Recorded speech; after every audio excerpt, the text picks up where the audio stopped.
Hello everyone, स्वागत आहे तुमच्या मराठी रेसिपी चॅनलवर। आज आपण सकाळच्या नाश्त्यासाठी बनवणार आहे मटकीची उसळ, छान झणझणीत। त्यासाठी मी रात्री मटकी छान अशी भिजू घालून घेतलेली आहे, त्याला कोंब आले। आता ती मटकी आपण छान उकडून घेऊया। त्याच्या उकडताना त्याच्यामध्ये थोडंसं मीठ घालून घेऊया चवीनुसार, थोडीशी हळद टाकून घेऊया। आता छान 5 मिनिटं आपण ते उकडू देऊ। मटकी आपली आता 5-10 मिनिट झालेली आहे, मटकी छान उकडलेली आहे। ते तेल टाकून घेऊया, ते छान गरम झाले। त्याच्यामध्ये थोडीशी मोहरी छान झाली पाहिजे, तडकेपर्यंत तडकू द्यायची। नंतर थोडंसं जिरं, ते पण छान होऊ द्यायचं। त्याच्यामध्ये थोडेसे 2-3 लसणाच्या काड्या टाकलेले मी, तुम्ही लागले तर तुम्ही लसूण ठेचून पण टाकू शकता, कोणी टाकते। आणि 2-3 हिरवी मिरची कापलेली, कांदा कापलेला, ते छान मिक्स करून घ्यायचं। कांदा छान होऊ द्यायचा त्याच्यामध्ये। ठीक आहे, कांदा छान झालेला आहे बघा, ब्राऊन कलर आलेला आहे।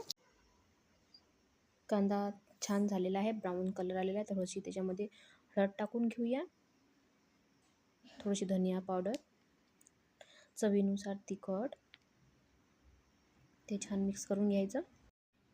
हे सर्व मिक्स करून घ्यायचं छान। नंतर थोडंसं टमाटर कापून टाकायचं, ते छान होऊ द्यायचं थोडंसं। बघा टमाटरचं छान झालेलं आहे, टमाटरची पेस्ट झालेली आहे त्याच्यामध्येच।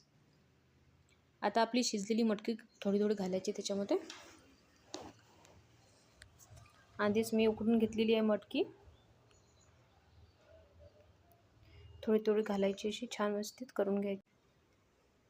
मी मटकीचा जो रस्सा पाणी टाकलेलं तो जास्त, तोच रस्सा मी त्याच्यात घालणार आहे, वेगळं दुसरं पाणी काही टाकणार नाही आहे। तुम्ही लागलं तर थोडंसं उकडलेलं पाणी टाकू शकता। कोणाला मोकळी आवडते सुकी उसळ, तुम्ही सुकी पण करू शकता। मी रस्याची केलेली आहे। हे बघा आपली अशी मटकीची उसळ तयार झालेली आहे। अशा प्रकारे आपली मटकीची उसळ तयार झालेली आहे। तुम्हाला व्हिडिओ आवडला असेल तर व्हिडिओला लाईक करा आणि चॅनलला सबस्क्राईब करा। असंच आपण भेटू एखाद्या नवीन रेसिपीसोबत।